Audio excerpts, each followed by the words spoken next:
साथ आज भारत का आर्थिक सहयोग लगातार मजबूत हो रहा है। संबंधों की इस मजबूती में इंडियन ओशन रीजन में भारत की उपस्थिति, भारत का सामर्थ्य एक बहुत बड़ा आधार है और इसलिए आज का ये आयोजन सैन्य दृष्टि के साथ ही आर्थिक दृष्टि से भी उतना ही अहम है। साथियों, 21वीं सदी के भारत का सैन्य सामर्थ्य भी अधिक सक्षम हो, आधुनिक हो, ये देश की प्राथमिकताओं में से एक है। जल हो,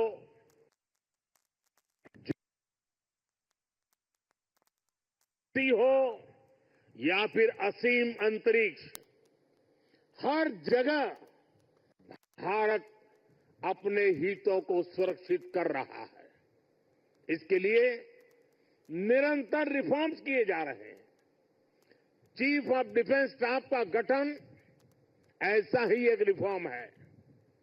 हमारी सेनाएं अधिक एफिशिएंट हो, इसके लिए थिएटर कमांड की दिशा में भी भारत आगे बढ़ रहा है। साथियों, पिछले 10 साल में जिस तरह भारत की तीनों सेनाओं ने आत्मनिर्भरता के मंत्र को अपनाया है, वो बहुत ही सराहनीय है। संकट के समय दूसरे देशों पर भारत की निर्भरता कम से कम हो, इस गंभीरता को समझते हुए आप सभी इस काम को आगे बढ़ा रहे हैं, नेतृत्व दे रहे हैं।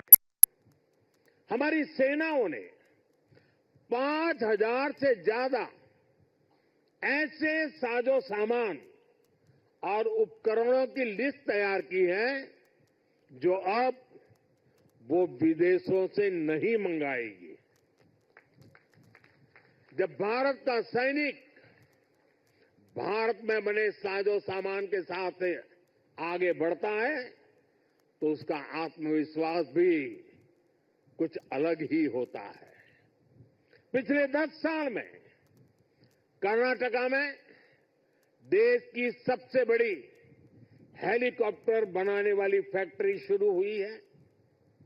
सेनाओं के लिए ट्रांसपोर्ट एयरक्राफ्ट बनाने वाली फैक्ट्री शुरू हुई है। तेजस फाइटर प्लेन के भारत की साख को आसमान की नई ऊंचाई पर पहुंचाया है। यूपी और तमिलनाडु में बन रहे डिफेंस कॉरिडोर्स डिफेंस प्रोडक्शन को और गति देने वाले हैं।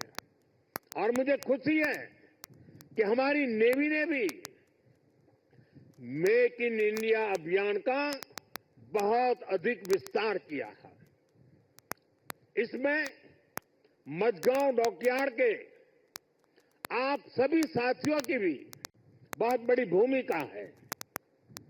पिछले 10 साल में नेवी में 33 शिप्स और 7 सबमरीन्स को शामिल किया गया है। इन 40 नेवल वेसल्स में से 39 भारतीय शिपयार्ड में ही बने हैं।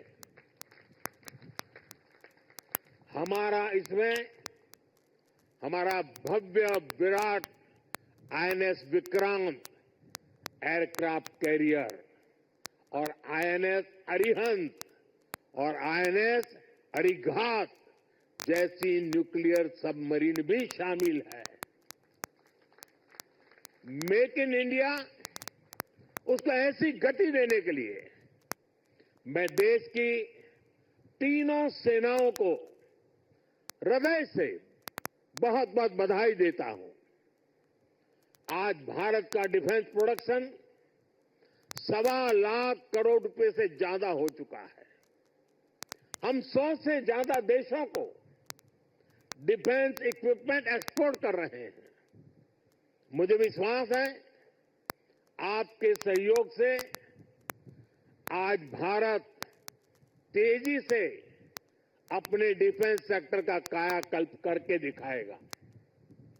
साथियों, मेक इन इंडिया से भारत की सेनाओं का सामर्थ्य बढ़ने के साथ ही आर्थिक प्रगति के नए द्वार भी खुल रहे हैं। जैसे एक उदाहरण शिप बिल्डिंग इकोसिस्टम का है। आप में से बहुत से लोगों को पता होगा, एक्सपर्ट भी कहते हैं शिप बिल्डिंग में जितना इन्वेस्ट किया जाए उसका 2 गुना पॉजिटिव इंपैक्ट इकोनॉमी पर पड़ता है।